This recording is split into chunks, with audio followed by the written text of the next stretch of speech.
keyakinan kelas. Bu, apa sih Bu keyakinan kelas itu? Keyakinan kelas itu adalah segala sesuatu yang diyakini bersama-sama. Coba kamu tuliskan dulu peraturan kelas kita. Yang pertama, tidak boleh apa? Tidak boleh? Tidak boleh terlambat. Boleh. Tidak boleh datang terlambat. Yang kedua, tidak boleh membuli. Betul. Apalagi tidak boleh rame, ya. Nah, kalimat peraturan kelas ini harus dijadikan kalimat positif. Apa Bu kalimat positif? Kalimat yang tidak boleh menggunakan kata tidak. Tidaknya kita hilangi supaya kita bisa menjadi manusia yang positif. Yang pertama, tidak boleh datang terlambat. Berarti apa? Boleh datang terlambat. Kok boleh? Tepat waktu, pintar. Yang kedua, tidak boleh membuli. Saling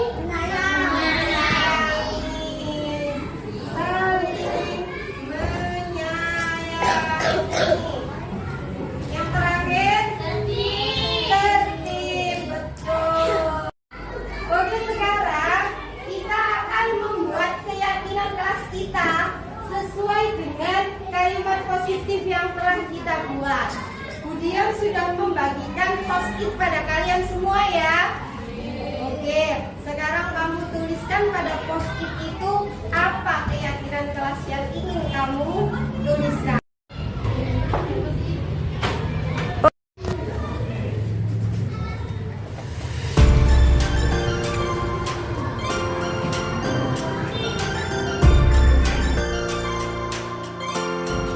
Yuk, tanda tangan.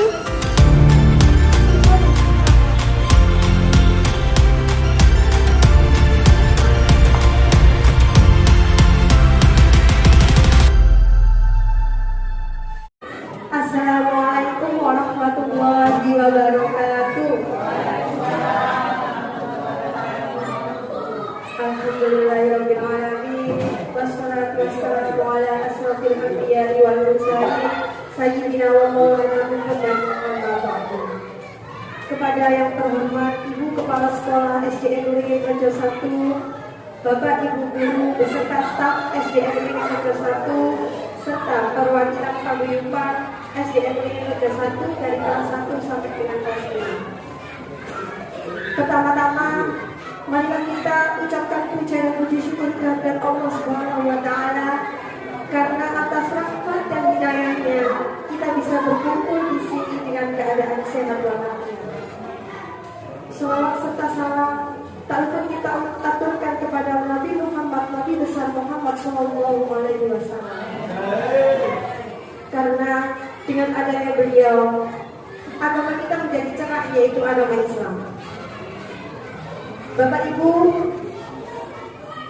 hadirin, di sini saya akan melakukan diseminasi budaya positif sebagai salah satu tugas saya, yaitu pendidikan calon guru penggerak angkatan 10 Kabupaten Mojokerto. Sebelumnya sudah kenal saya, Oh belum? Belum, betul. Kalau perkenalkan dulu. Iya. Iya, tak kenal maka tak sayang.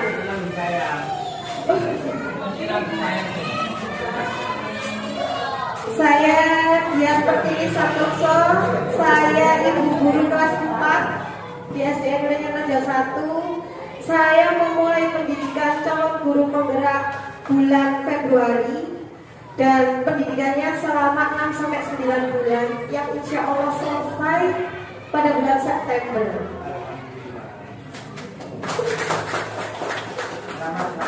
Dalam pendidikan ini banyak sekali yang saya lalui, banyak sekali praktek-praktek videokan, dan imbasnya adalah kelas 4 kamu kelas 4. Tapi setelah saya ikut guru penggerak, saya berikan video materi yang berbeda. Ternyata anak-anak itu senang, dan anak-anak itu merasa, Budian besok belajar apa lagi ya? Budian besok kita video apa lagi? Budian besok kita rekaman apa lagi? Kita bermain apa lagi? Nah, seperti itu. Jadi menurut saya setelah saya ikut beberapa bulan ini ada kemajuan pada diri saya. Oh, jadi guru itu berarti saya tidak boleh duduk di depan ceramah yang belakang ngantuk. Apalagi cowok-cowok ya Bapak Ibu, biasanya itu dia itu diem, tangannya untuk mainan di bawah ternyata. Mulutnya diam, tapi tangannya tidak bisa diam. Biasanya seperti itu. Kalau cewek-cewek sih masih istilahnya masih ini cerita gitu. Nah, di situ saya harus menjadi guru yang interaktif, guru yang bisa mengajak siswa itu, oh besok aku ngajak sekolah rugi. Dan itu alhamdulillah di kelas 4 itu terlaksana. Banyak sekali yang sakit tetap masuk karena ingin belajar sama saya, ingin bermain lagi. Apa sih permainan yang nanti dilakukan sama Budian? Nah, di sini selain saya menyebarkan kepada siswa, saya diminta untuk diseminasi atau menyebarkan pemahaman ini kepada Bapak Ibu guru, kepada Bapak Ibu paguyuban, dan juga wali murid seluruhnya. Tapi untuk sementara ini perwakilan saja, nanti bisa disampaikan.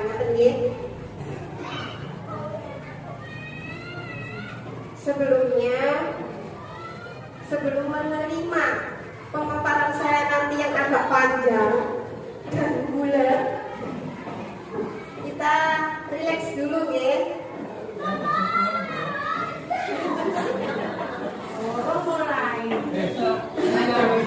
Kita rasakan dulu suasana yang ada di layar untuk mendukung pikiran kita supaya bisa terbuka ketika mendapatkan sesuatu yang baru.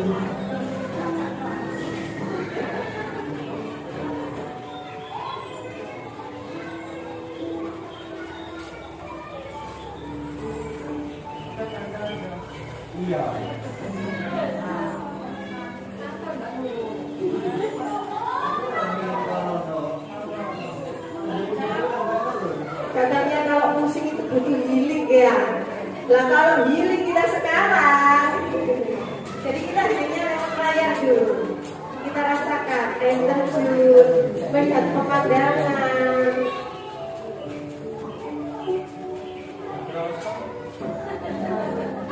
Ada dijahilin Jum. Ada dijahilin.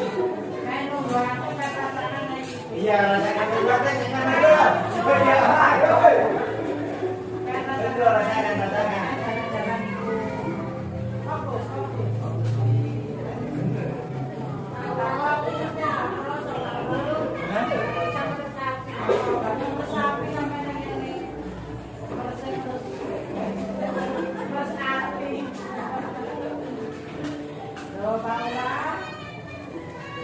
Dan Pak Aula.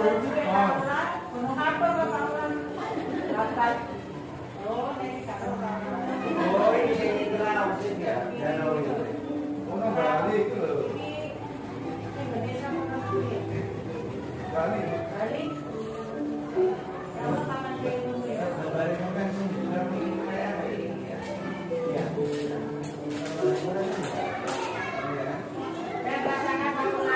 Itu bedukun itu.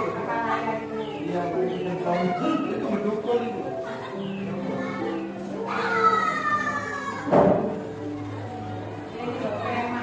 Iya, udah nyanyi deh. Baru loh.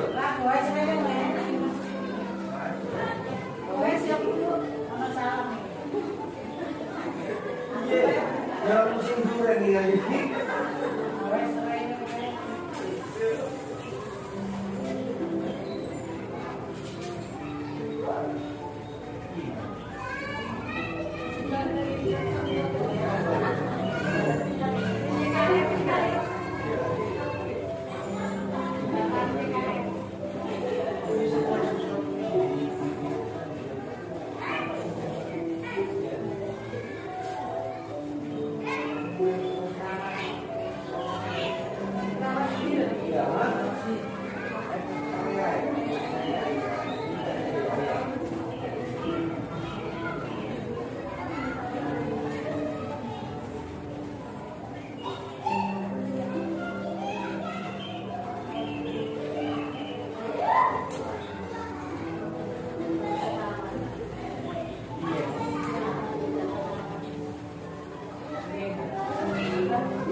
Sebenarnya orang Indonesia enggak? Ayo cocok ada Kita yang berdua Indonesia dong.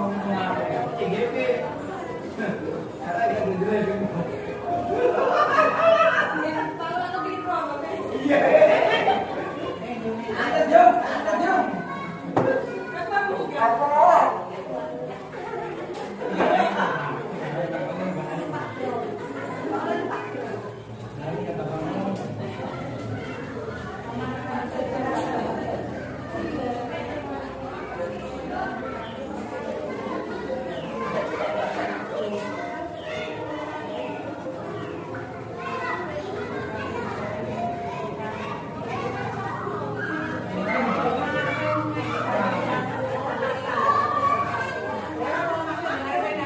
Oh iya, benar ya. Bapak Ibu, bahwa kita rasakan indahnya ciptaan Allah Subhanahu wa Ta'ala. Di pinggir pantai ada bukit,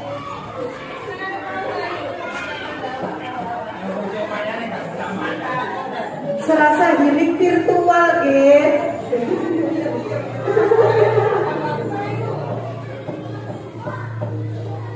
Memang fungsinya ini adalah merefresh otak kita supaya kita siap untuk menerima apa yang nanti akan saya sampaikan.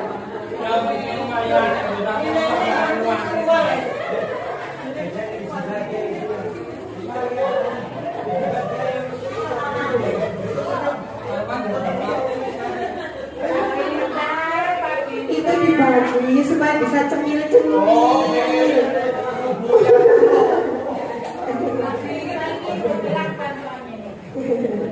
Fokus ya Bapak Ibu ya. Pak Bintang fokus. Kemudian yang penting jangan begitu, yang lainnya gitu loh. Oh yang lainnya. Langsung aku urusan gak selesai. Allahu Akbar. Pulang langsung nonton refresh. Oke. Sudah bisa fokus lagi. Tidak apa-apa, kita memang butuh ya Bu ya. Kalau serius terus itu anak juga. Kalau serius terus itu tidak bisa masuk malah ngeblank. Nanti malah disuruh masuk, disuruh maju. Tadi kemudian bilang apa? Nggak tahu gitu. Jadi memang harus sedikit saya beri guyonan, Tidak apa-apa. Setelah kita healing virtual tadi, apakah pikiran kita refresh sedikit? Oh, nggak pusing. Karena ini healing ya, Pak. Pusing soalnya nggak kebagian. Oh, iya.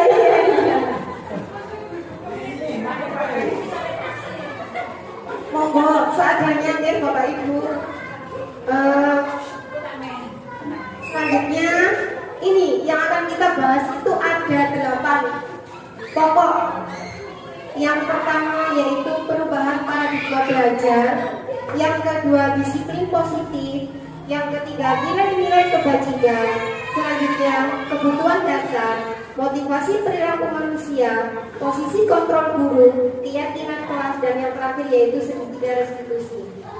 Semua ini itu kita bahas hanya untuk menekankan budaya positif di sekolah.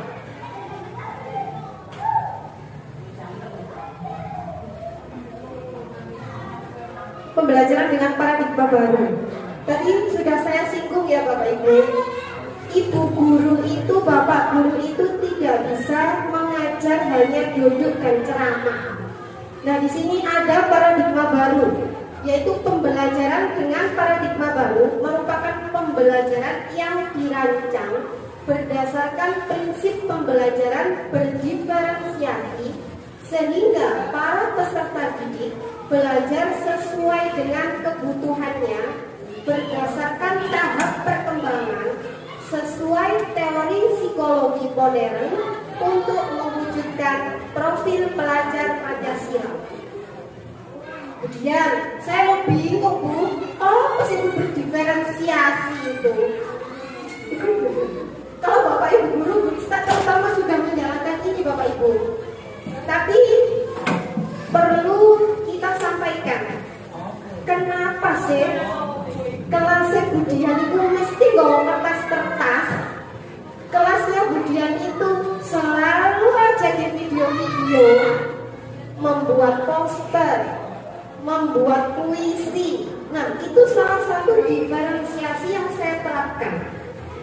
Di sini, Bapak dan Ibu guru memutar otak bagaimana caranya supaya pembelajaran kita itu masuk ke siswa dengan kebutuhannya masing-masing. Contoh, si A suka menggambar, si B suka bercerita, si C suka jalan-jalan.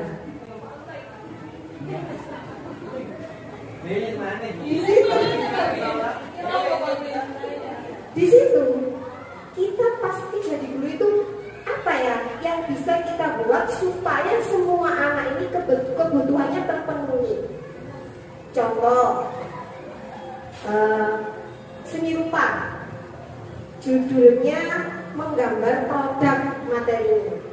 Yang suka gambar, ya saya suruh menggambar. Wes, kamu gambar sesuatu yang kamu ingat, iklan televisi yang kamu ingat, yang suka gambar. Yang suka bercerita, aku gak bisa gambar, aku tak bercerita. Boleh, kamu ceritakan salah satu iklan di televisi yang kamu tahu, kamu paling ingat, kamu paling suka. Dia bercerita di depan. Yang suka lari-larian disuruh ngapain, Budian? Disuruh bermain peran. Yang lari-lari itu tidak hanya satu dua loh, Bu. Banyak ternyata kelas 4 itu yang suka lari-larian. Ada Mas Fajar. Iya, mau ditanya. Ada Mas Wildan. Ketika tugas itu saya alihkan kepada bermain peran, ayo, Jiro Lupatmo, ayo kita belajar bermain peran. Apa itu Bu? Apa? Nah, kamu tahu iklannya Pepsodent? Tahu Bu yang ada Raisa, ada suaminya, ada anaknya. Ya, sekarang kamu jadi model itu. Oh, ya bisa Bu, bisa. Nah, itulah diferensiasi, itulah perbedaan. Ketika kebutuhan anak-anak itu terpenuhi, tapi Bapak dan Ibu guru benar-benar memeras otak, benar-benar gimana caranya. Kita cari preferensi itu tidak hanya 1-2 Bapak. Di TikTok, Instagram banyak sekali guru Kemendikbud yang menyalurkan ilmunya itu lewat TikTok, lewat Instagram. Jadi guru pembelajar masa depan namanya. Nah, di situ saya sendiri sebagai CGP banyak sekali menyontoh dari media-media sosial seperti itu. Tujuannya apa? Supaya kita tidak tertinggal, kita tidak ketinggalan zaman. Karena ini adanya pembelajaran paradigma baru. Yang sekarang dijunjung adalah profil pelajar Pancasila. Ada tepuknya, ada nyanyinya, ini kan? Pasti anak-anak bercerita kalau di rumah, aku mau tepuk profil pelajar Pancasila, tepuk P5 itu biasanya kelas 2, kelasnya Pak Aula di Pak Aula. Tepuk P5 gitu.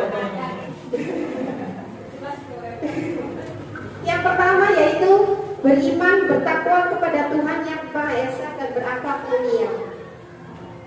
Kita tahu agama di Indonesia itu ada 6 ya Bapak Ibu. Islam, Kristen, Protestan, Hindu, Buddha, dan Konghucu. Semua agama itu pasti memiliki yang namanya beriman dan bertakwa.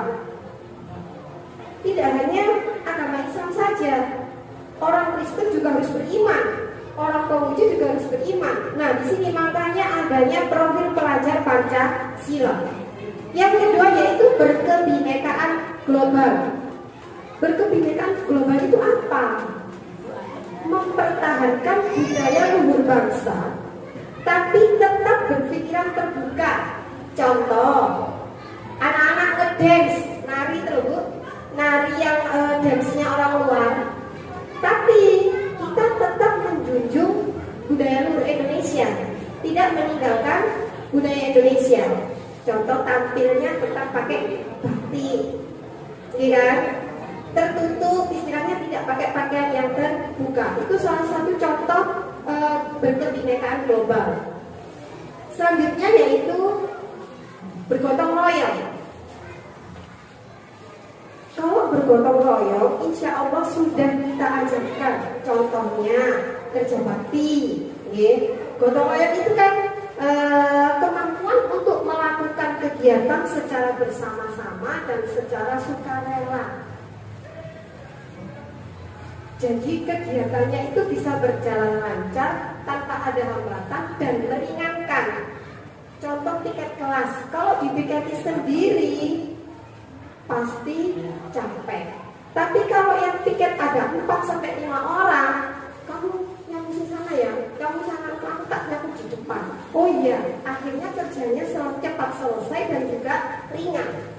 Prinsip gotong royong. Kemudian kreatif. Nah ini yang sedang saya dan Bapak Ibu guru kembangkan. Kreativitas anak. Anak itu Bu, kalau disuruh maju selalu oyok-oyokan tidak mau. Ini apa boten? Gimana caranya kita? Bu Rista selalu aja lihat caranya. Oh, muridku Bu Nur juga, Pak Aula. Kita semua belajar Bapak Ibu. Akhirnya contohnya tadi, ayo sing dapet sing seneng pelayan.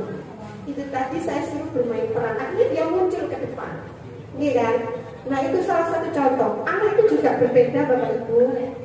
Ada yang suka matematika, ada yang suka IPA, ada yang suka IPS.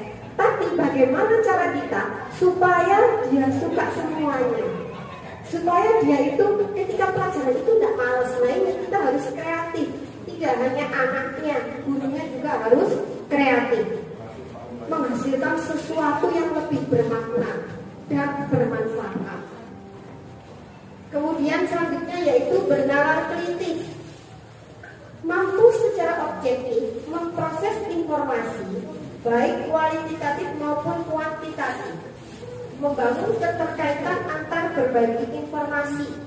Jadi kalau dikasih tahu, nah jangan suka mencontek, dia pikir, oh nggak boleh nyontek itu berarti tidak boleh lihat pekerjaan teman. Oh dikerjakan secara mandiri itu kita kerjakan sendiri tanpa ngobrol dengan teman, itu bernalar kritis.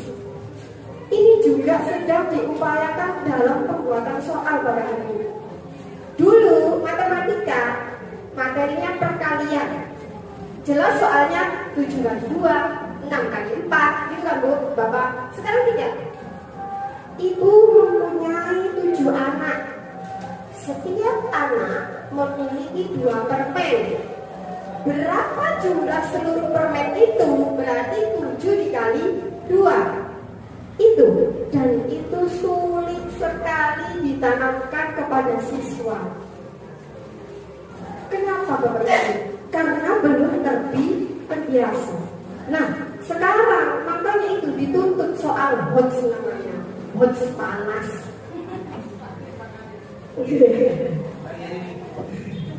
Kemarin kita sudah itu ya, ada beberapa soal PAT yang sudah dibagi ya.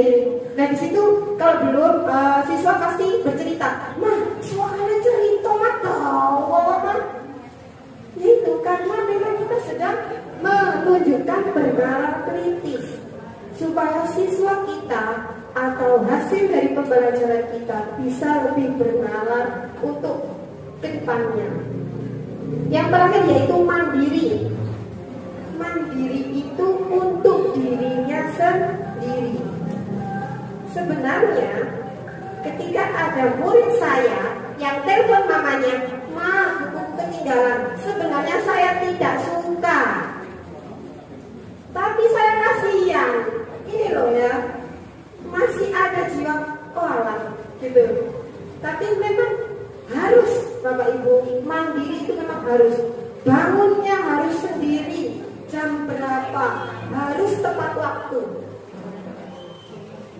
Sholat terutama, ibu sendiri ayo sembahyang ini, tapi anaknya belum ada mandiri dari dirinya sendiri. Itu susah. Tapi kita belajar bersama-sama. Tujuannya adalah supaya orang tua, guru, dan masyarakat bisa saling bekerja sama untuk menciptakan profil pelajar Pancasila. Berat, sangat berat. Contohnya saja berdoa di kelas. Kan kalau kelas tinggi sudah ada Asmaul Husna 99 itu. Nah, itu Bapak Ibu masih ada yang tidak membaca. Temennya sing ngoyo sing guri menengai. Akhirnya gimana cara saya? Gantian bacanya. Ar-Rahman, Ar-Rahim, Al-Maliku, Al-Qudus. Jadi satu-satu. Biar mereka itu konsen, biar mereka itu untuk ini gitu ya. Biar enggak seenaknya diri. Itu cara pertama. Cara kedua, saya buat lagu.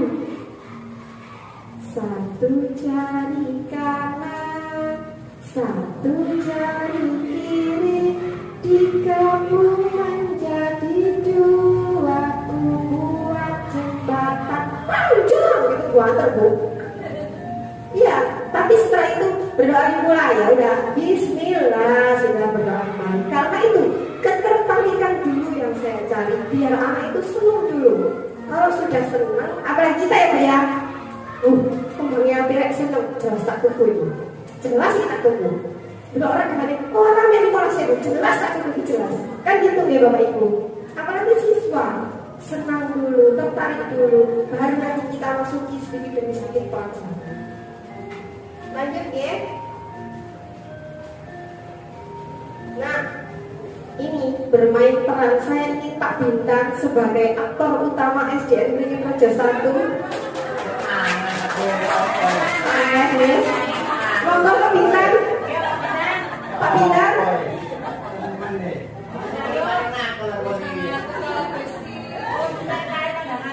Harusnya tadi Pak Bintang siap-siap, Pak Bintang siap-siap gitu ya. Oh iya ya boleh dulu. Saya butuh satu orang lagi untuk mendampingi Pak Bintang. Barangkali ada yang mengajukan diri. Monggo, Bapak Ibu wali murid. Bunda. Loh, ini biar konsepnya itu mengenai Pak Bintang mau milih. Ayo Pak Bintang. Pak Bintang cantik semua loh ini.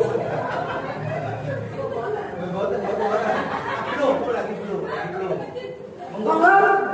Oh, memilih mamanya Vero. Aska. Bu. Gampang kok Bu. Tujuannya apa itu? Wah, bahaya ini. Oke, kita akan mempraktekkan kegiatan coba lakukan.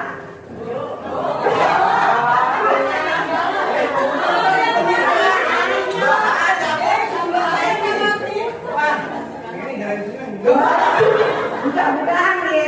Oke, Pak Bintang sebagai A dan Bu Anissa sebagai B.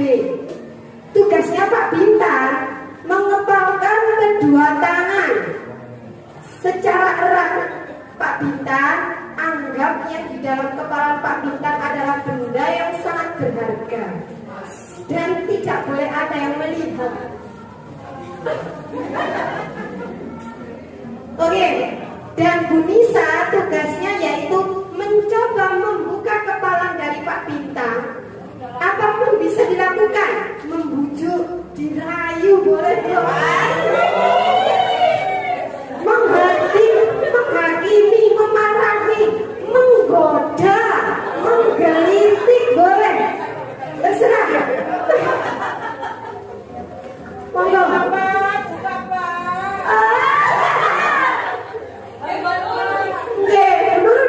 Dua orang boleh.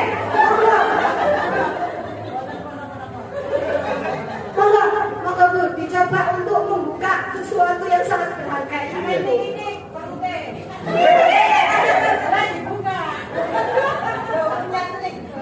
Iya, memang Bu itu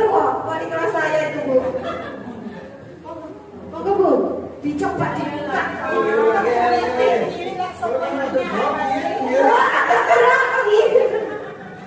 Monggo dicoba dengan segala cara. Dibuka iya. Nah, Pak Bintang harus tetap mempertahankan itu.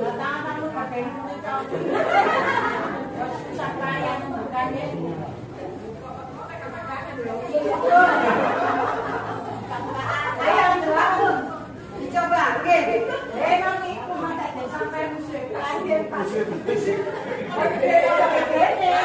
Monggo, sulit ya Bu, sulit.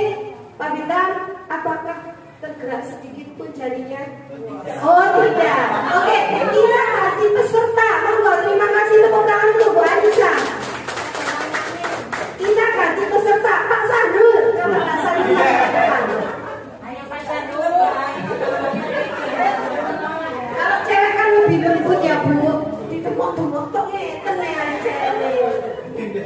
Wedi, orang ngomong Pak Bintang. Coba sekarang Pak Sandul, jangan mencoba buka kepala tangan Pak Bintang dengan sekuat tenaga. Monggo. Ya. Satu,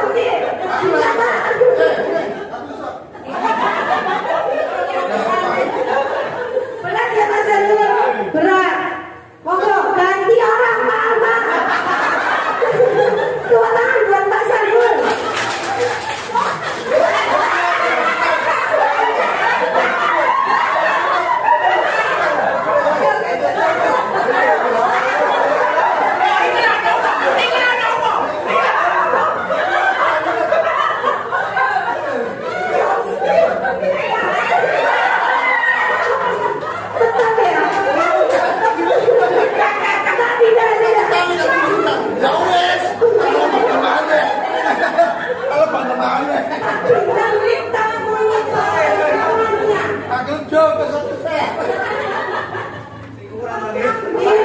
Uang 100.000 dengan kedua kepalan tangannya. Luar biasa lu tahu.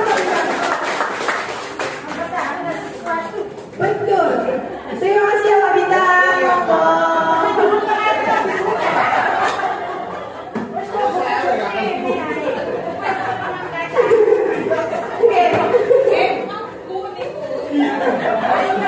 Kalau simulasi mau dicoba. Iya, apa yang enggak?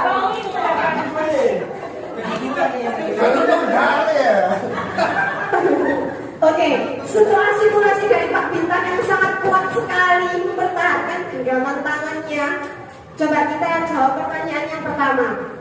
Apakah Anda atau Bu Nisa atau Pak Sandul atau bahkan Pak Alvan membuka kepala Pak Bintang? Tidak. Kenapa? Kenapa kepala itu tidak bisa terbuka? Betul, karena mempertahankan. Karena yang digenggam Pak Bintang tadi adalah sesuatu yang sangat berharga. Dalam kegiatan ini, sesungguhnya siapa yang memegang kendali atau kontrol untuk membuka kepala tangan tersebut? Dirinya sendiri, betul. Jadi, Bapak Ibu, yang bisa mengontrol diri kita itu hanya kita sendiri. Bukan orang lain, bukan guru, bukan teman, ataupun siapapun, hanya diri kita sendiri.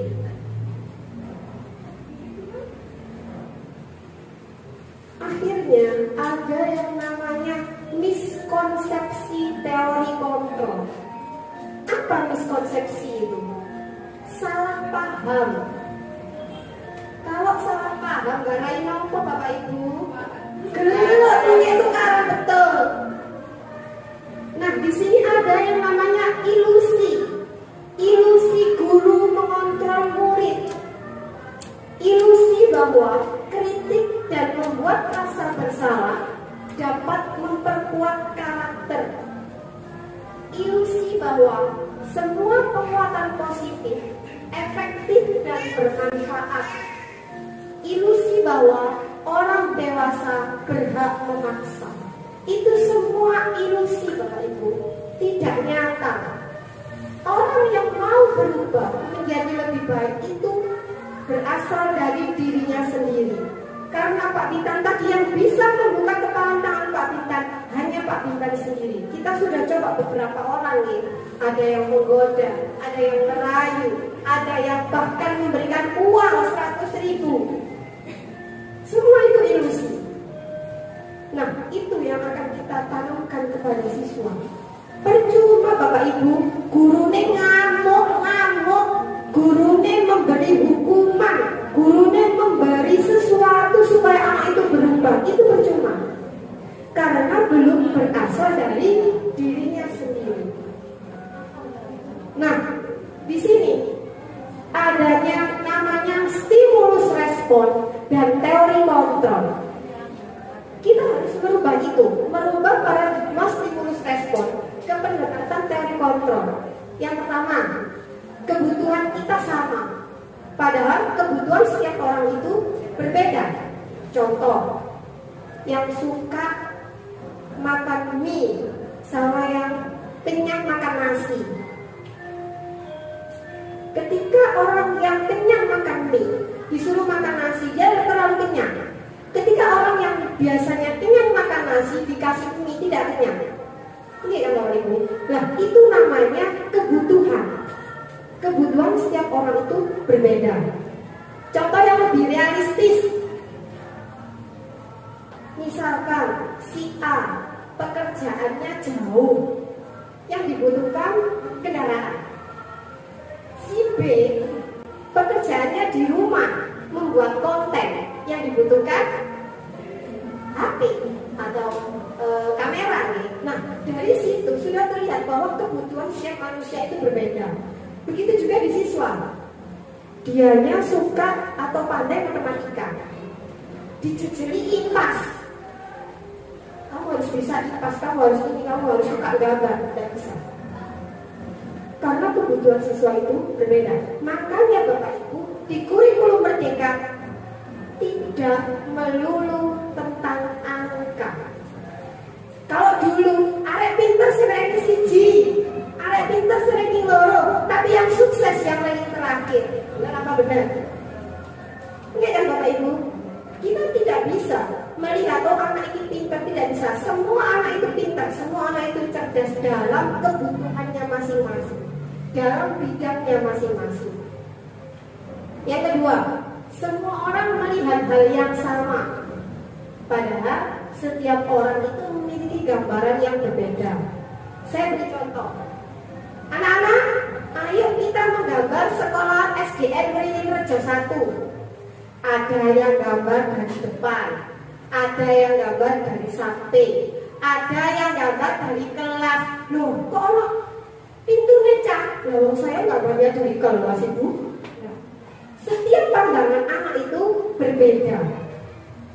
Ada orang bercadar lewat, banyak yang ada seniku Islamnya itu terlalu ini tinggi. Satu orang, yang lainnya, itu situ kamu bohong. Yang lainnya lagi, itu lain saya tapi gak popo. Ini kan, pandangan setiap orang itu berbeda.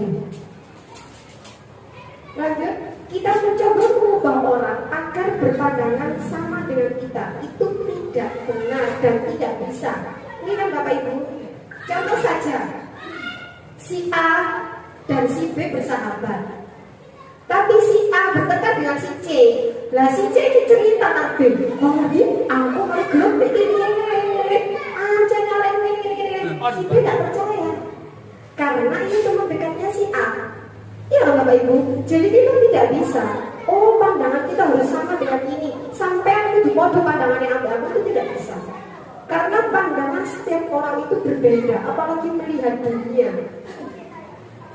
Ini ya, misalkan duit saya ketemu, bagi pulau kata Bu. Gini. Tapi bagi pengusaha, kayak Pak Alba tadi loh, uang 100.000 dibuang-buang. Malah Pak Alba uangnya bahaya ya Pak Alba ya. Orang kaya.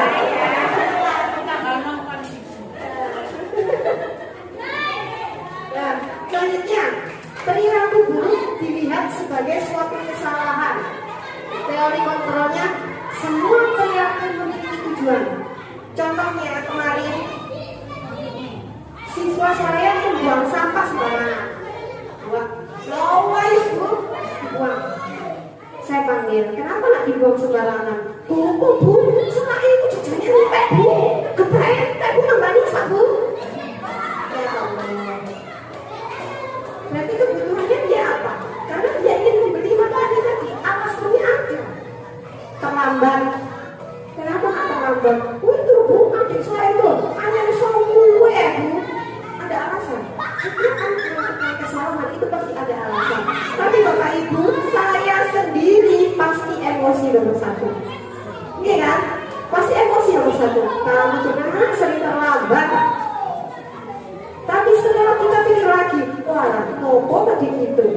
Harusnya kita tanya dulu, kenapa berbuat ini, kenapa ini, supaya anak itu bisa berubah, bukan terpaksa. Aku kok buang sama sembarangan dulu, kemana lagi ujian. Bukan itu, oke? Tapi ya, saya memang sedang belajar. Itu susah Bapak Ibu, benar-benar susah. Selanjutnya, orang lain bisa mengontrol saya. Teori kontrolnya hanya Anda yang bisa mengontrol diri Anda. Contohnya tadi Pak Bintang.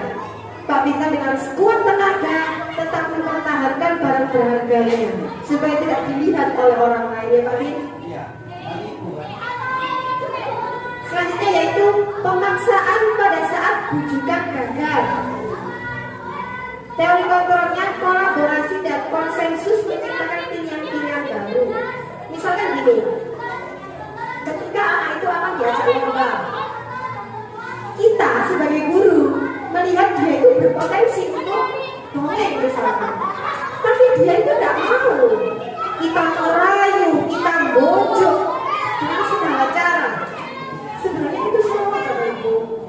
Seharusnya kita berkolaborasi dengan ibunya, dengan kakaknya, dengan temannya.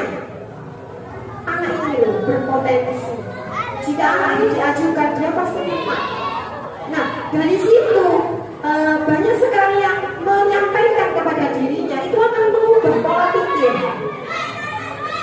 Selanjutnya yaitu model berpikir menang kalah. Kontrolnya yaitu model berpikir menang.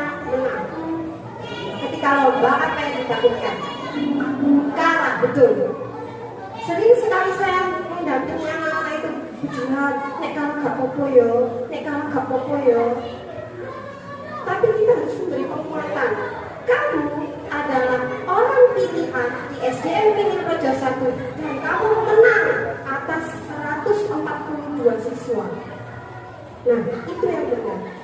Ini kan Bapak Ibu, dia yang merupakan contoh atau merupakan pilihan itu dia itu sudah terbaik di sekolah kita. Makanya kita kirim ke sekolah lain. Jadi kalau di sekolah lain kalah atau belum menang, berarti memang kemampuan yang dimiliki oleh sekolah lain lebih tinggi.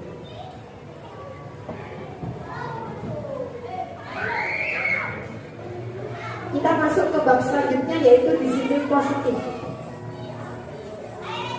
Disiplin positif yaitu pembiasaan hal yang baik, mencakup sikap atau perilaku maupun tutur kata oleh seluruh warga di sekolah, terutama bagi murid agar dapat berkembang menjadi pribadi yang kritis, mandiri, bertanggung jawab.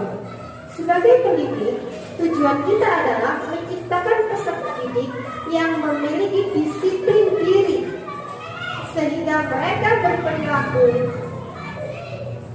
mengacu kepada nilai-nilai kebajikan universal dan memiliki motivasi dalam diri menuju perubahan perilaku ke arah yang lebih baik.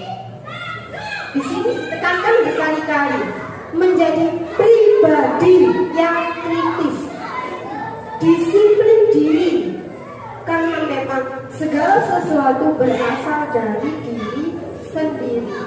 Disiplin positif juga seperti itu Bapak Ibu. Percuma gurunya ngomong cek sholat ya nak, di rumah tidak ada dukungan dari orang tua. Anaknya tilep sampai jam 2:30 gak dibuka-buka. Padahal gurunya mencaci Bapak Ibu. Selalu siapa tadi yang sholat subuh? hari itu penanaman. Tapi kita juga butuh dukungan dari orang tua, dari masyarakat. Itu sangat penting. Contoh disiplin yang ada di SD kita. Setiap hari Senin ada yang namanya upacara bendera. Ada sholat duha. Pak Alfa selaku guru agama menjadi pemimpin setiap sholat duha. Kadang diwakilkan kepada Bapak Sahrul. Kemudian apel. Apel pagi setiap Selasa, Rabu, dan Kamis. Bisa dilihat deh, yang memimpin bukan gurunya, siswanya. Diajari caranya disiplin positif, menertibkan temannya. Ini kebetulan masih kelas 1 Bapak Ibu. Kan fotonya adanya itu ya Bapak Ibu. Ini berarti ya Bapak Ibu, tidak hanya kelas 6, bukan. Tidak hanya kelas 5, tidak. Bahkan anak kelas 1, kelas 2, kelas 3 memimpin ke depan. Kita belajar di situ. Kita memberikan pembelajaran supaya anak terbiasa tampil di depan. Kalau gambar selanjutnya, setelah anak-anak itu bisa mendisiplinkan temannya, baru ada salah satu guru yang memberikan arahan, penguatan. Itu bergantian Bapak Ibu. Tidak selalu Bunda, tidak selalu Pak Bintang, tidak selalu Bu Rista, tidak selalu Bu Nur. Kita gantian. Bahkan Pak Sahrul juga pernah, Bu Nani, Bu Maya pernah semuanya. Selanjutnya kita selalu memperingati hari-hari besar agama Islam ya. Waktu itu membuat poster untuk keliling ya. Gambar selanjutnya yaitu membawa kotak makan. Ini yang baru saja diprogramkan. Anak-anak jangan pakai plastik ya. Besok bawa kotak makan yang kosong buat beli jajan. Nah itu. Dan ini apakah sudah berjalan Bu Dian? Sedikit berjalan. Kenapa Bu? Kalau beli es masih pakai plastik. Iya kan Bu? Enggak. Tapi semua itu memang butuh proses ya Bapak Ibu. Tidak bisa langsung sekarang programnya jadi, programnya selesai. Itu namanya surapan. Dan itu tidak mungkin ya. Jadi memang bertahap. Kadang saya yang cerewet, ayo beli, ada mobilmu, ayo beli. Tapi kadang saya yang beleot beli aqua. Ya, beli botol aqua. Nah itu kita sendiri karena memang pengalaman itu butuh kebiasaan, butuh istilahnya setiap hari kita lakukan. Membawa tumbler itu sebenarnya kan membawa tumbler itu, tapi kan punten susah Bapak Ibu. Saya sendiri itu susah bawa tumbler itu susah.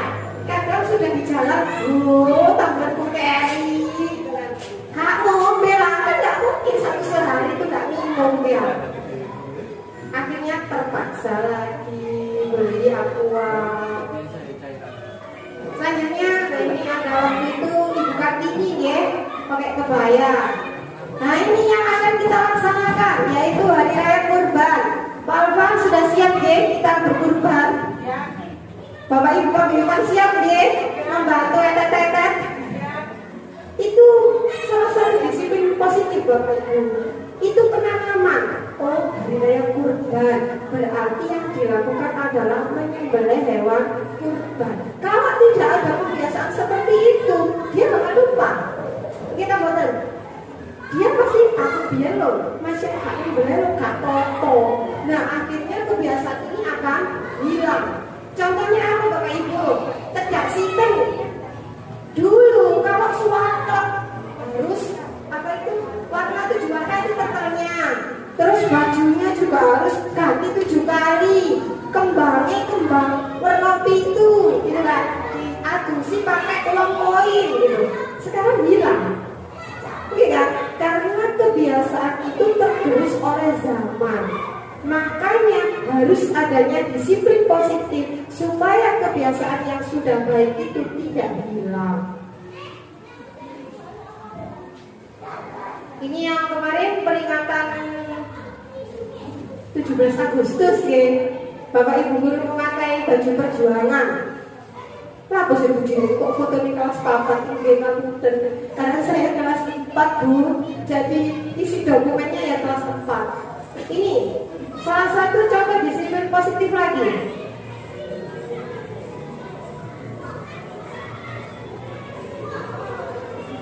Disiapkan ya. Walaupun ampel tetap ada berbaris di depan kelas.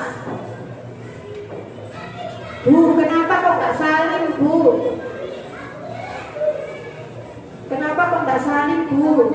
Kan gitu biasanya sama gurunya salim ya. Di sini saya hanya ingin memberikan motivasi. Coba diperhatikan. Setelah tepuk dengan saya, dia pasti tersenyum. Iya kan? Dia pasti tersenyum. Lah, dari senyum itu bisa kita lihat bahwa anak-anak itu semangat untuk masuk kelas. Masuk kelas kok Bu. Nanti kalau sudah masuk kelas wis mewek, percuma. Belum pasien pulang sampai muruh-muruh tidak akan masuk. Iya, kita sendiri kalau nggak enak hati orang ngomong aneh. Iya, nah itu. Contoh. Ini yang saya minta tadi.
Sini Bu, Akila mana Bu?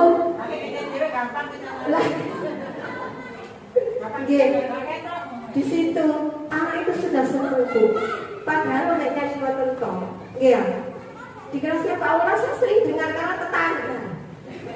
Mengantar kan dengan ketua berima. Dengar, halo? Angel. Nah, kesenangan yang kita dapatkan itu, kesenangan yang didapatkan oleh siswa, itu membuka dirinya Bapak Ibu untuk menerima pembelajaran hari itu. Kayak tadi loh, kita lihat healing, kita kan suka healing ya. Bu, malah ngelubu Imrono. Jadi hatinya kita itu kayak terbuka gitu loh. Materi selanjutnya yaitu nilai-nilai kebajikan. Apa sih nilai-nilai kebajikan itu? Yaitu nilai yang disepakati bersama, lepas dari suku bangsa, agama, bahasa, maupun latar belakangnya. Contoh nilai kebajikan itu banyak sekali. Saya contohkan 3 saja ya. Profil pelajar Pancasila, IDO Primary Years Program atau PYP, dan keterampilan hidup atau life skill. Tadi profil pelajar Pancasila sudah kita bahas, beriman, bertakwa kepada Tuhan Yang Maha Esa, berakhlak mulia, kebinekaan global, gotong royong, mandiri, kreatif, dan bernalar kritis. Selanjutnya dari IDO Primary Years Program ada toleransi, rasa hormat, integritas, mandiri, menghargai, antusias, empati, keingintahuan, kreativitas, kerjasama, percaya diri, dan konsekuensi. Keterampilan hidup atau life skill dapat dipercaya, lurus hati, pendengar yang baik, tidak merendahkan orang lain, dan memberikan yang terbaik dari diri. nilai kebajikan ini apakah ada yang buruk Bapak Ibu? Apakah ada yang tidak bermanfaat bagi hidup kita? Tidak ada, semuanya sangat bermanfaat. Dan nilai-nilai kebajikan ini harus kita tanamkan pada diri siswa. Gimana bicaranya? Harus ada kolaborasi antara guru, wali murid, dan juga masyarakat. Percuma Bapak Ibu di sekolah diajari jangan tekna, ojo lucu. Di rumah, kamu nggak bisa kalau diajari ojo nyontek, ojo lucu. Di rumah dia itu sama ibunya. Kamu nek bojo, nek katakan sama. Ternyata Bapak Ibu di masyarakat dia ada bujui konconya. Kita kan nggak tahu. Itu peran antara keluarga, guru, dan masyarakat itu sangat penting. Contoh lagi di sekolah dihului nek garap tugas itu garap dewe cek mandiri nak, gambaro dewe nak, di rumah mah ono gambar ono tugas gambar. Terus aku males nak, terus mama isi gambar. Ini ngomong gini, boten gini apa boten loh gini ngomong gini. Nah ini Bapak Ibu, jangan biarkan bu gambarannya kuwarak, nggak masalah. Gurunya pasti tahu. Alat nggak perlu bohong, enggak kan? Gurunya tahu. Tulisannya biasa paten kecetot moro-moro ruwari. Oh ini jelas ini. Ada sesuatu hal paling alasan bujatekno. Aku lupa ngewantuk emang. PR ku banyak emang. Nah itu sebenarnya Bapak Ibu ngapunten, PR itu tidak ada ketika siswa bisa menyelesaikan tugasnya di sekolah. Bapak Ibu guru sudah ditekankan jangan banyak-banyak memberi PR. Tapi ternyata pada pelaksanaannya, kok anakku pancet bawa PR raket? Kok anakku pancet harus mengerjakan segini banyak tugas kan? Padahal adalah ketika tugas di sekolah tidak selesai, mau tidak mau harus dikerjakan di rumah. Apakah anaknya saya wes kalau boleh kembali nangis Bapak Ibu? Ini kan, apalagi yang ngapunten istilahnya kurang bisa, kurang memahami, pasti tertinggal di rumahnya. Nah itu dibutuhkan kemampuan guru. Bagaimana caranya? Dan itu masih menjadi misteri. Bagaimana caranya anak pulang tidak membawa PR? Padahal di sekolah itu gurunya itu ucek-ucek, ayo nak mari jam 09.00 kudu dikumpulno. Tetap ada sing gablek lewat. Gak mari bu, masa aku gak istirahat bu, aku lapar bu. Kalau jenengan jadi saya, apakah jenengan kan tidak mungkin. Iya, saja-saja kulo nggih. Kulo nak jual Bu. Disiplin ya, disiplin Pak Bin. Saya hanya ingin murid saya disiplin. Sesuai. Misalkan hari ini kita harus perkalian selesai. Perkalian harus selesai. Besok perkalian dengan tahap yang lebih lanjut. Supaya kompetensi kita itu terwujud. Oh, kelas 4 harus bisa ini. Oh, kelas 5 juga. Kalau kita Bapak Wes, akhirnya kompetensi yang harus dimiliki oleh siswa itu tidak bisa terwujud. Jadi memang perlu adanya kolaborasi yang erat antara guru, wali murid dan juga masyarakat. Nah ini kebutuhan dasar manusia. Kayak mau disinggung oleh Budi atau yang nggak paham apa sih kebutuhan dasar itu? Kebutuhan dasar yaitu sesuatu yang kita lakukan untuk mendapatkan apa yang kita inginkan. Seluruh tindakan yang kita lakukan memiliki tujuan. Semua usaha terbaik yang kita lakukan agar kebutuhan dasar kita terpenuhi dengan baik. Nah ini, ada 5 kebutuhan dasar setiap manusia, bukan satu orang, setiap manusia. Ada bertahan hidup, ada kasih sayang dan rasa diterima, ada kekuasaan, ada kebebasan, ada kesenangan. Sharing ya Bapak Ibu, saya punya salah satu murid yang katanya nggak punya teman, ijen terus. Saya kepo, kenapa ya ini ya? Ternyata Bapak Ibu, di rumah tidak boleh berteman dengan temannya, nggak boleh dolen. Anaknya nggak boleh dolen, padahal kebutuhan anak kecil yaitu bermain. Bahkan saya belajar itu sambil bermain. Bunur kelas 1 sambil bermain, coba-coba suel.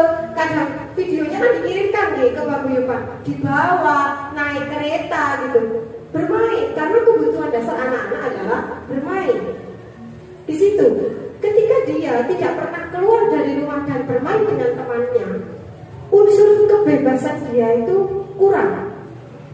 Dia jadi orang yang introvert, hanya bisa menguasai pada dirinya sendiri. Dia tidak bisa berteman dengan yang lain. Dia tidak mampu mengendalikan dirinya sendiri. Akhirnya saya bicara dengan ibunya, Bu, bahkan nih kerja kelompok itu tidak boleh. Tidak boleh Bu, soalnya nyabrang, soalnya gini. Bu, sudah kelas 4, nyabrang juga setiap hari diajari sama Pak Yapa. Iya kan? Walaupun Pak Yapa di depan kan nyebrang, itu pembelajaran Bapak Ibu. Oh, nyebrang itu toleh kanan dan toleh kiri. Ketika sudah sepi, lari. Kan ngoten. Dia loh kerja kelompok tidak sendiri. Akhirnya saya sampaikan, Ibu, kalau jenengan kekang anak jenengan, dia tidak akan bisa hidup seperti manusia biasanya. Dia tidak bisa hidup bermasyarakat. Mungkin Bu, saya itu juga dulunya kayak gitu Bu, dikekang. Saya balik, jenengan dulu dikekang, akibatnya jenengan tidak punya teman. Terus sekarang jenengan mau ngekang anak jenengan lagi. Bu, itu lingkaran setan Bu. Enggak kan Bapak Ibu? Itu lingkaran setan, harus dirubah. Bagaimana cara merubahnya? Kita kasih kebebasan. Kita hidup itu loh Bu, otak mek belok materi saja. Apakah hanya butuh makan saja? Enggak kan Bapak Ibu? Tidak. Kita juga butuh senang, butuh healing, butuh ngopi, butuh es teh. Nah itu kebutuhan dasar manusia. Apalagi Pak Bintang. Pak Bin, ngopi ya Pak Bin? Sekarang butuh ngopi ya Pak Bin? Oke Pak Bin, tak cepatkan Pak Bin. Iya, waktu. Sesuai. Selanjutnya yaitu motivasi perilaku manusia. Tadi sudah saya sampaikan, menghindari ketidaknyamanan atau hukuman. Jika dilolak ada pujian aku tak baik. Mendapatkan imbalan atau penghargaan dari orang lain. Itu namanya motivasi ekstrinsik, motivasi yang berada di luar diri siswa. Nah, kita harus mengembangkan motivasi intrinsik ini Bapak Ibu, untuk menjadi orang yang mereka inginkan dan menghargai diri sendiri dengan nilai-nilai yang mereka percaya. Ma, aku tak jadi YouTuber. Jok, YouTuber itu kawan nih, tadi yang guru aja. Terus tadi yang tentara, dari polisi. Jangan Bapak Ibu, beri dia kebebasan. Biarkan mereka memilih. Tapi tidak munafik ya Bapak Ibu. Kita juga harus memikirkan masa depan anak kita. Tapi YouTuber sekarang uangnya banyak kok. Tadi di sini ada hukuman, ada konsekuensi dan ada restitusi. Hukuman itu tidak terencana atau tiba-tiba. Murid tidak tahu apa yang akan terjadi. Bersifat satu arah berupa hukuman fisik atau psikis. Biasanya kalau ada anak yang terlambat, hormat bendera. Dia tidak tahu kalau dari rumah dia itu harus hormat bendera. Dia tidak paham. Aku terlambat, kok aku laku yo kan gitu. Bersifatnya satu arah. Hukuman itu dari gurunya, bukan dari siswanya. Yang kedua, konsekuensi.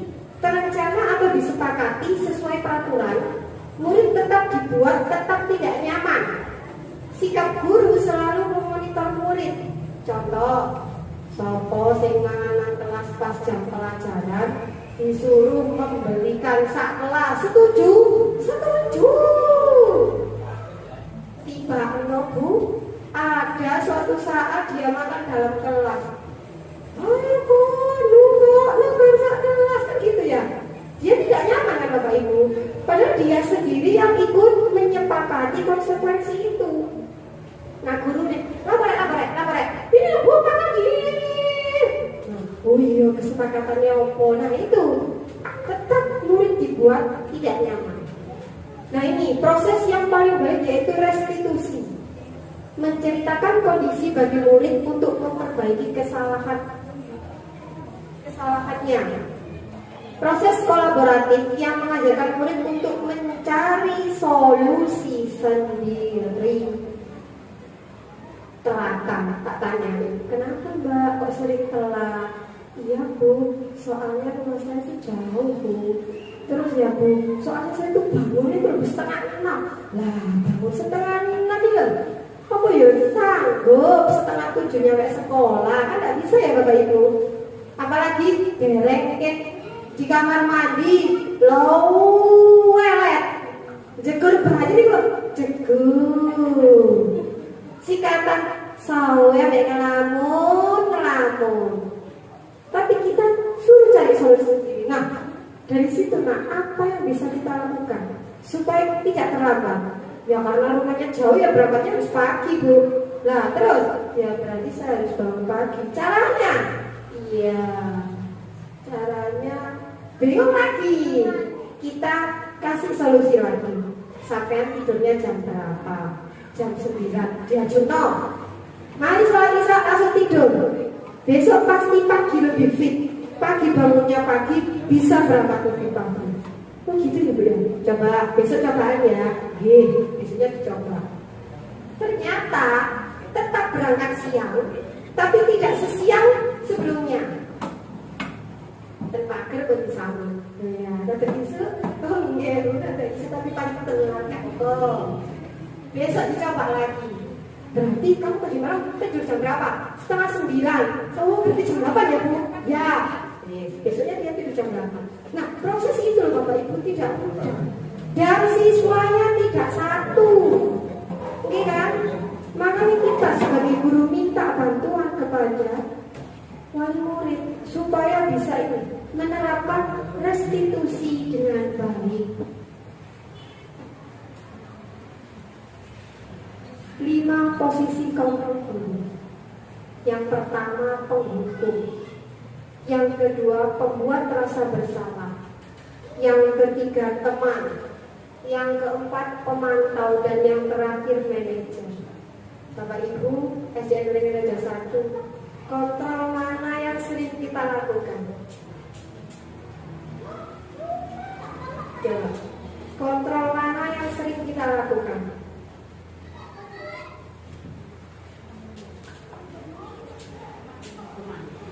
Teman dirangkul. Nah, kamu lapos ya nah, gitu ya. Penghukum sering Bu pujian Bu, sering PR difoto itu sudah sebuah hukuman Bu. Oke kan, difoto di monogrup itu hukuman.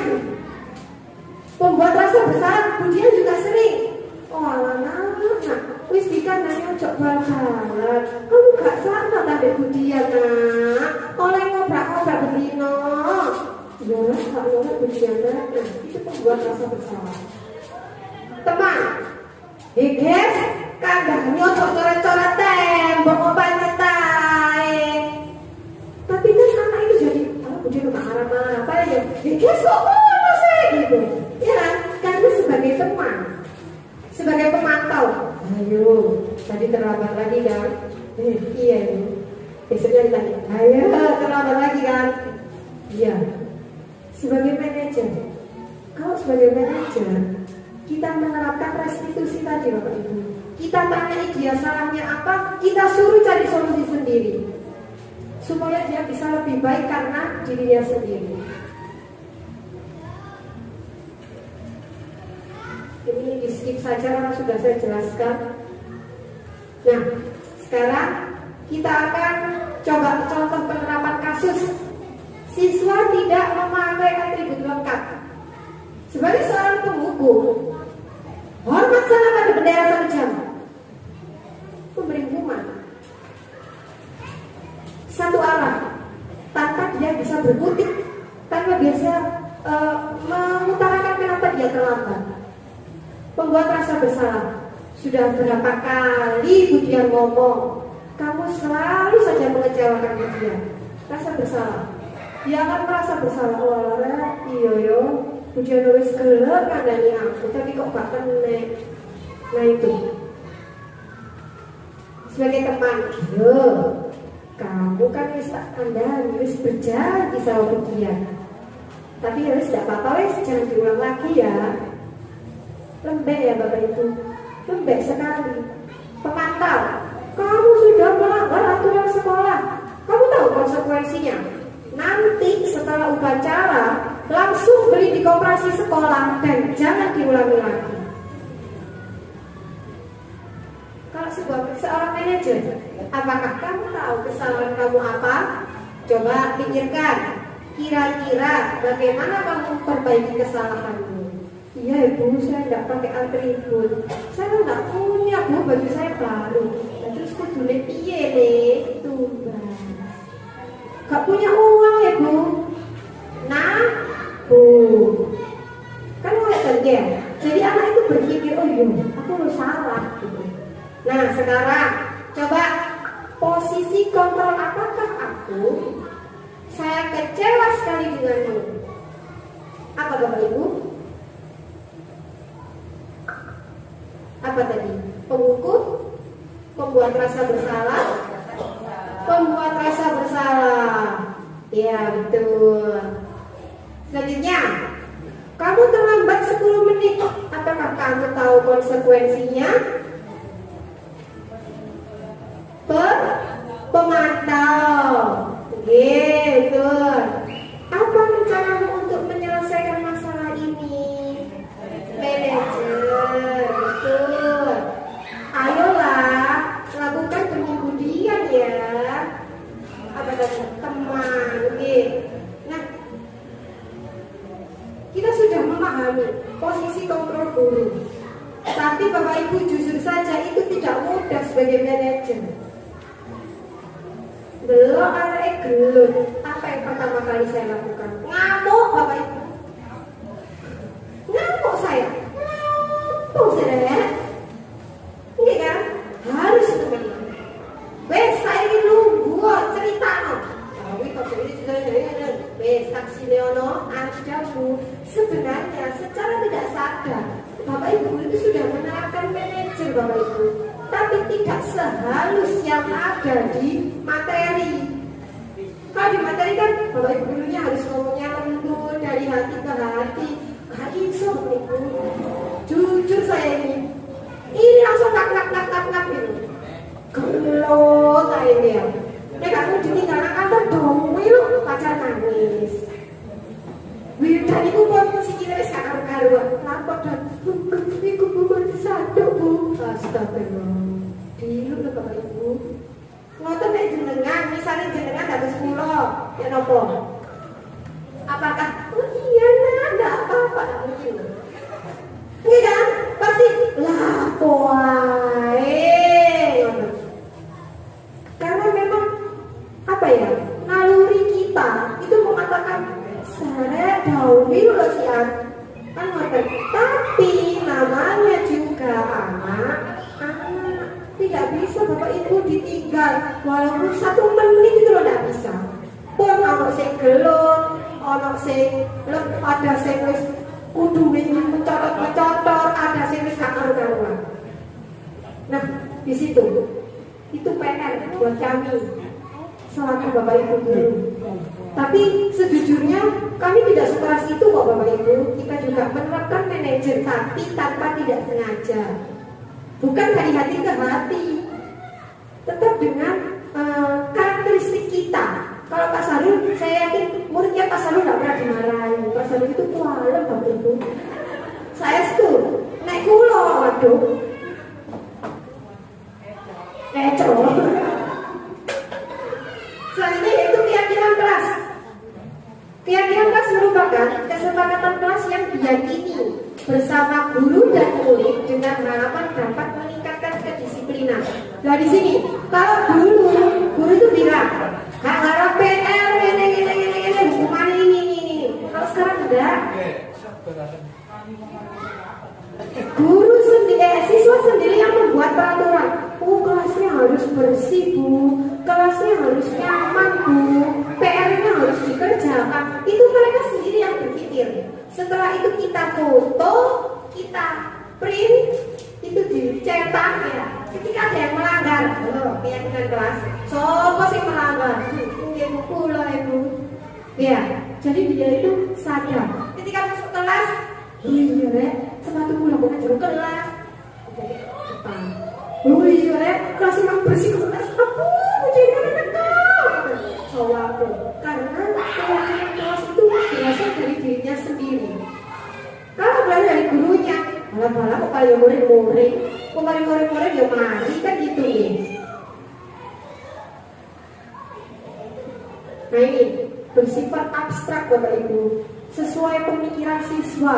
Kita tidak, istilahnya kita tidak menuntut tulisan untuk bersih, tulisan tidak bisa. Supaya mereka itu bisa berpikir sendiri. Oh, kalau belajar kelasnya bersih itu enak. Oh, belajar nih kelasnya pakai enak, barang-barang gak karu-karuan nek jadi raus, gak tau disulai itu, tidak enak. Enggak kan Bapak Ibu? Itu yang harus kita lakukan. Berupa pernyataan universal, dibuat dalam pernyataan positif, kalimatnya singkat, supaya mudah diingat, sesuai kondisi kelas atau sekolah. Semuanya dilibatkan dalam pembuatannya. Jadi yang buat bukan gurunya tok, bukan perwakilan siswa tok, bukan, tapi seluruh siswa yang ada di kelas itu. Buat bareng-bareng. Masih contohan dididik. Oh bersih ya? Iya, kalau bersih kok enak. Jadi dia tulis bersih. Kelasnya bersih, kelasnya rapi, kelasnya apa? Ini apa? Itu banyak. Pendapat mereka itu banyak. Nah sekarang saya akan mencoba meminta Bapak Ibu guru untuk membuat kesepakatan kelas itu. Misalkan ketika rapat, apa yang Bapak Ibu inginkan?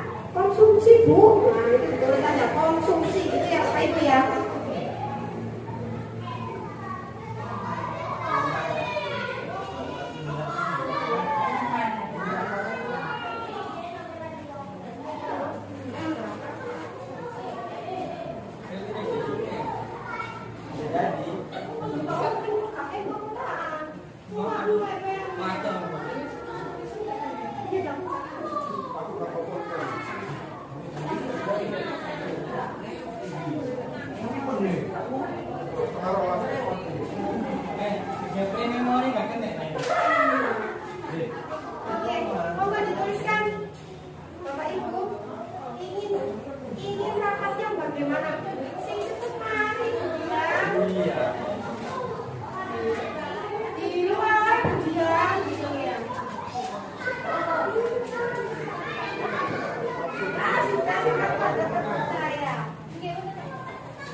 Boleh satu tak?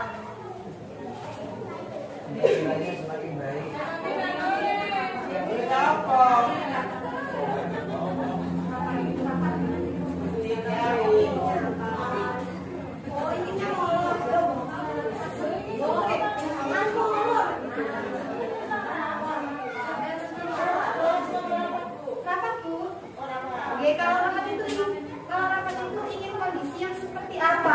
Misalkan, jangan pagi-pagi waktunya, jangan lama-lama, Bu ngomong tok ae pegel, Bu ngomong ya.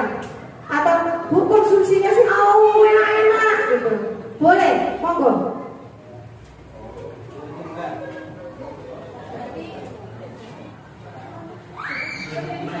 Oke. Kalau kurang inspirasi coba lihat mukanya Pak Bintang.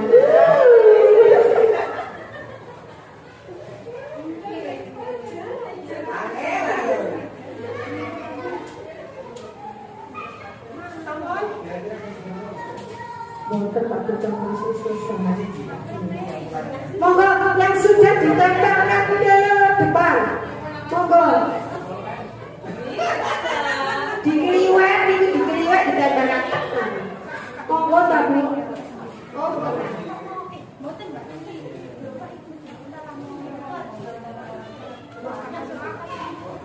Waduh, dia banyak. Monggo ditempelkan di depan. Itu namanya pendapat ya Bapak Ibu ya. Sedangkan kita buat bersama-sama. Waduh, belum mengarang cerita, guys.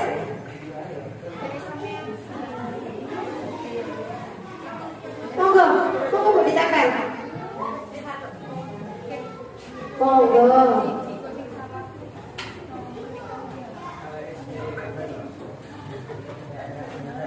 Konsumsi penyemangat.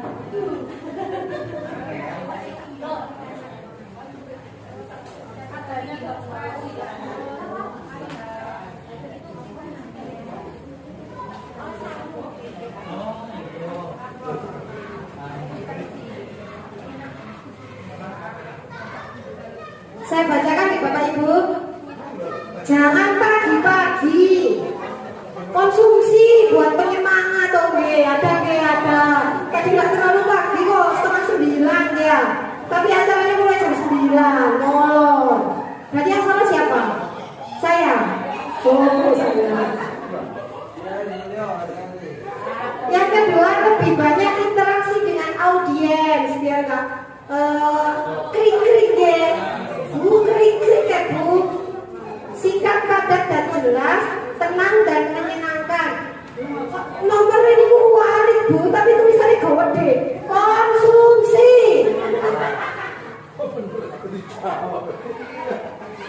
Pembahasan sesuai tema, tepat sasaran, menemukan solusi atau jalan keluar terbaik bagi wali-murid dan sekolah. Ada ice breaking biar kita boleh booking. Di sini kita ice breaking. Tepat waktu, fokus yang dibahas, jangan main HP sendiri-sendiri. Ayo, siapa yang main HP? Saya nggak mau sama HP loh, Bapak Ibu. Ayo. Terlalu pagi. Oke, berarti dari beberapa itu dapat kita simpulkan bahwa yang pertama itu waktu, karena meluangkan waktu itu tidak mudah. Yang kedua adalah konsumsi. Angel lagi.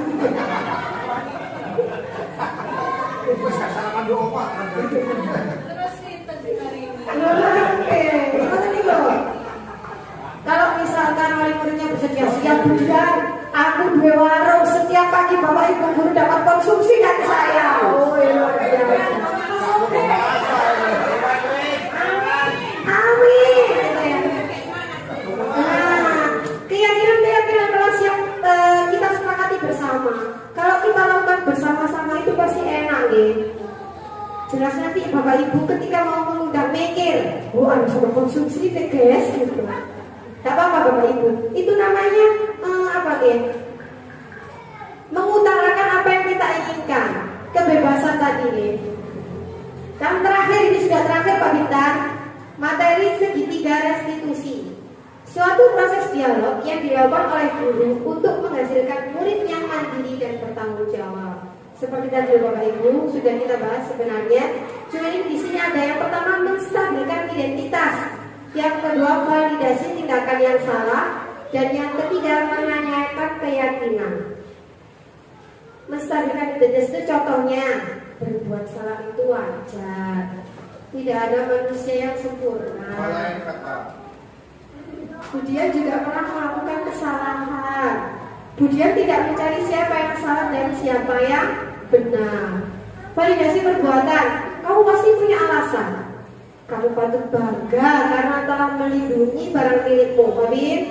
Melindungi barang milikmu tadi ya, Pak Bin. Yang terakhir, kamu melakukannya karena mempertahankan milikmu. Menanyakan keyakinan. Coba kamu ingat apa keyakinan kelas kita. Nilai apa yang telah kita sepakati bersama. Kamu ingin menjadi seseorang yang seperti apa? Nah, ini ada contoh ya Bapak Ibu.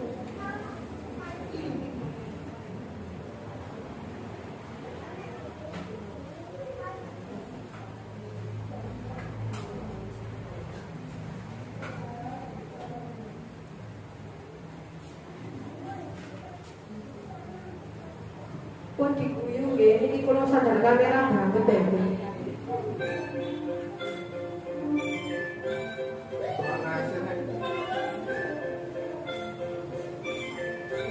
Baik, biasa terlambat nih. Omanya aduh kan ya.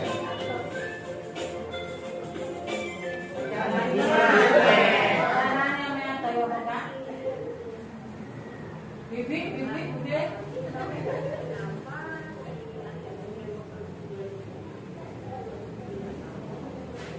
Ini menanyakan pertanyaan-pertanyaan seperti itu ya Bu.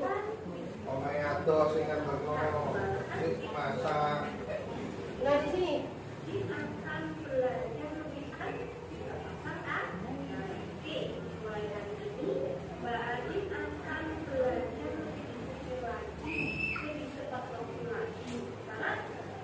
Nah, dia tuh senyum ya.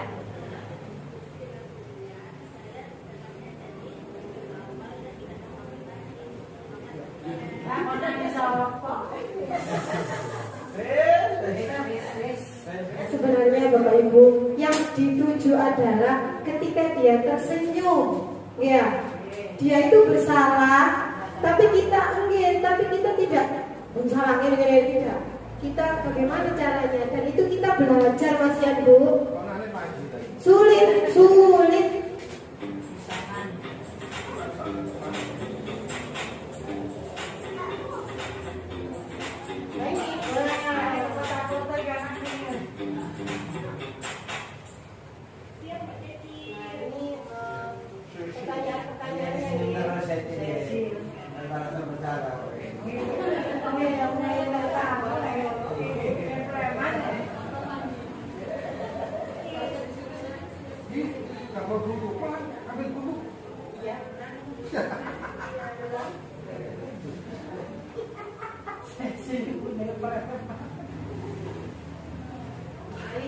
Setelah penayangan tadi, apakah ada pertanyaan dari Bapak Ibu guru atau Bapak Ibu wali murid? Monggo.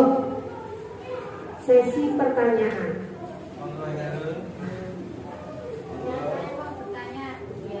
Oh iya, benar, monggo, sekedar.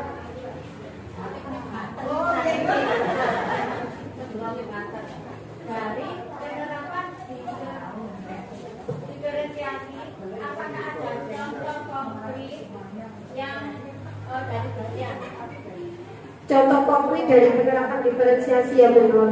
Ada Bu Nur, waktu itu saya materinya IPAS tentang manfaat air.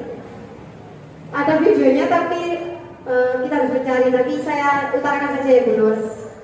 Ketika materi manfaat air, anak itu disuruh membaca dan membuat ringkasan. Nah di situ saya meminta siswa untuk diferensiasinya produk. Jadi hasilnya apa? Ada yang membuat poster tentang manfaat air, ada yang membuat sketsa tentang manfaat air, ada yang Bu, saya tak bermain peran itu Bu, ada yang diomongkan ya. Ada 5 anak yang bermain peran dalam menyampaikan ringkasannya tersebut. Jadi yang saya buat adalah diferensiasi produk, di mana hasil atau produk yang dihasilkan dari siswa itu bermacam-macam. Seperti itu Bu Nur, bagaimana? Oh iya, terima kasih. Apakah ada yang lain, Pak Afwan? Dari pemaparan tadi Bu, posisi kontrol menurut sampean posisi mana yang paling baik dan kenapa? Kalau menurut saya dari 5 tadi yang posisi yang paling baik yaitu manajer. Oke, kenapa? Karena anak itu tidak dibebankan oleh dia salah. Dia melakukan kesalahan, kita memberikan penguatan. Iya nak, semua orang memang memiliki kesalahan. Tapi kita tidak bisa mencari siapa yang salah dan siapa yang benar. Kita harus mencari solusi dari masalah tersebut. Jadi anak itu salah, disuruh buat solusi sendiri supaya bisa dilakukan, dan solusi itu bisa berasal dari dirinya sendiri. Seperti itu Pak Alfa. Bagaimana? Saya sering mengatakan Bu, memangnya sesuai dengan hadisnya itu kan. Saya sering. Kalau begini kan Sakit, nggih. jangan. Nggih. Inna Allah la yadhurru. Sesungguhnya seorang Allah itu tidak merubah suatu kaum kecuali harus berubah itu sendiri. Betul, Bukan nggih. pada hikmah baru ya. Nggih, karena untuk dirinya sendiri nggih Pak yang mau berubah. Harus mau berubah. Nggih. Terima kasih Bapak Afan. Apa tadi Bu hadisnya, Bu? Ini Allah sendiri. Pak tahu ya yang Allah masuk diri nih Pak. Oke, terima kasih Pak matanya Pak Afan. Karena di hadis itu sudah ada nih Bapak Ibu, tidak bisa merubah kecuali kaum itu sendiri. Karena waktunya sudah siang, barangkali ada penguatan dari Bu Rista. Ada penguatan Bu Monggo.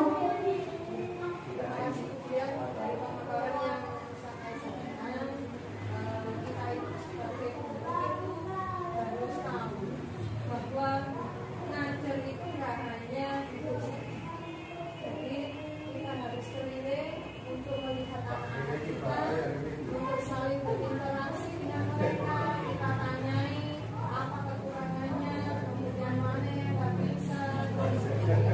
Kalau kita hanya maaf, berarti saya mengatakan Teman saya. semuanya seperti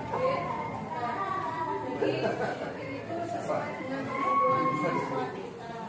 Nah, yang kedua dari pernyataan pemaparan yang disampaikan, saya bisa menggarisbawahi bahwa semua manusia itu unik.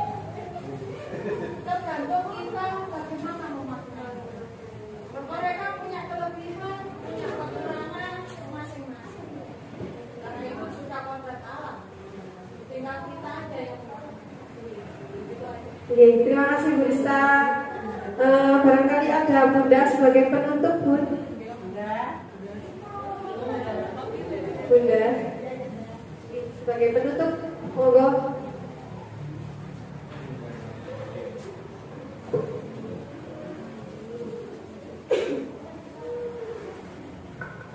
Terima kasih. Yang telah disampaikan tadi panjang dan lebar sehingga menjadi besar dan lama. Alhamdulillah telah memaparkan. Ini juga merupakan perwakilan dari guru-guru kami yang potensi nantinya bisa disampaikan bahwa penguatan itu tadi sekali lagi sekolah sudah membuat penguatan itu. Mohon di rumah pun, oke, disampaikan Kang Wali Nuris Seboyo waktu pada di kelas 1 sampai kelas 6 kita terapkan kepada wali murid yaitu tetap tertib, Bu, belajar tetap dulu Bu. Saya sering itu tadi ketinggalan Bu rokok ya Pak ya. Lah kok ketinggalan mama loh Bu kok dilebok no itu tadi juga. Sebenarnya belajar untuk tanggung jawab anak. Jenengan ngerti Bu awena.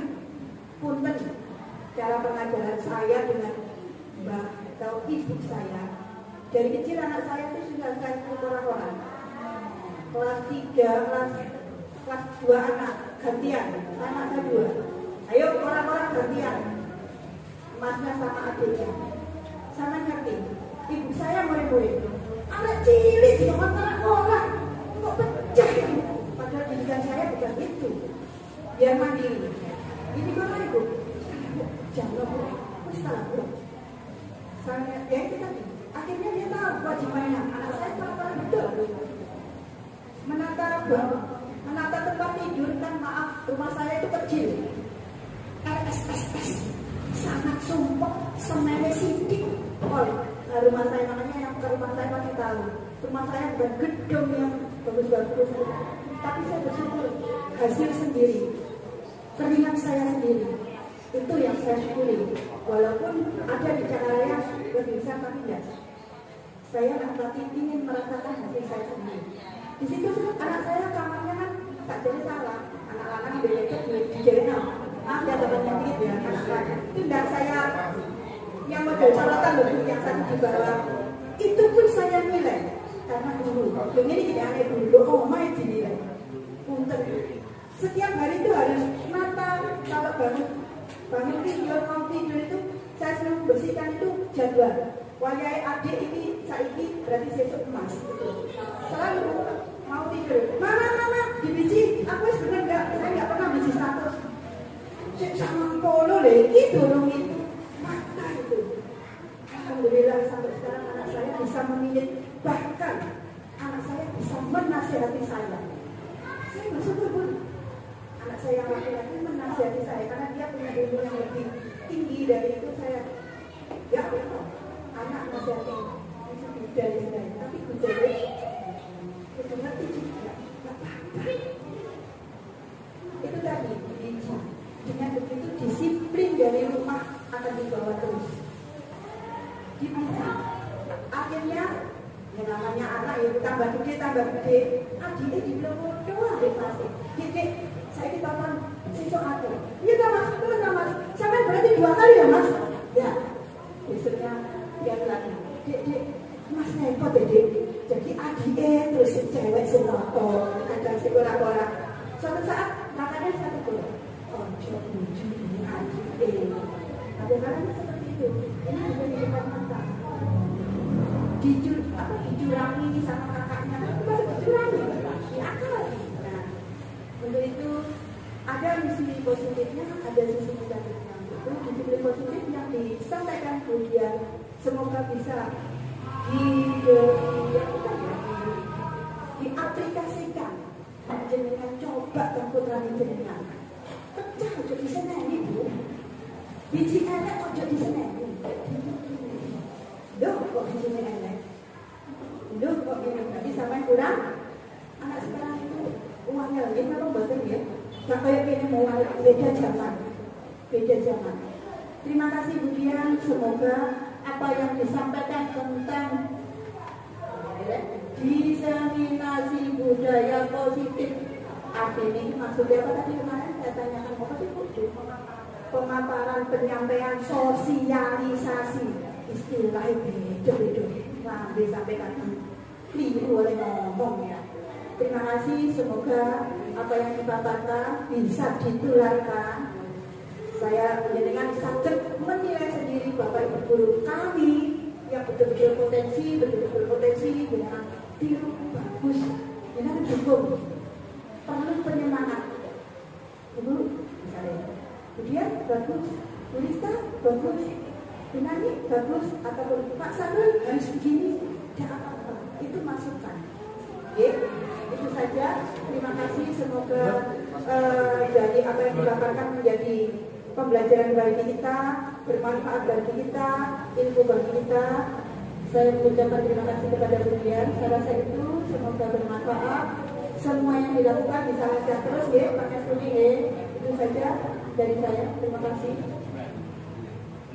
Terima kasih penguatannya dari Bapak Ibu Guru dan juga Bapak Ibu Paguyuban. Kesimpulannya yaitu penerapan budaya positif, seorang guru harus memiliki standar kepribadian, profesionalitas, dan sosial yang baik, di mana guru mampu merefleksi dirinya dalam posisi kontrol saat ini. Bagaimana perjalanan dirinya sebagai manajer yang menuntut siswa menjadi lebih mandiri, merdeka, dan bertanggung jawab. Sekian dari saya, mohon maaf apabila banyak kata-kata saya yang menyinggung atau tidak berkenan. Semoga diseminasi kali ini bermanfaat untuk kita semua. Wassalamualaikum warahmatullahi wabarakatuh.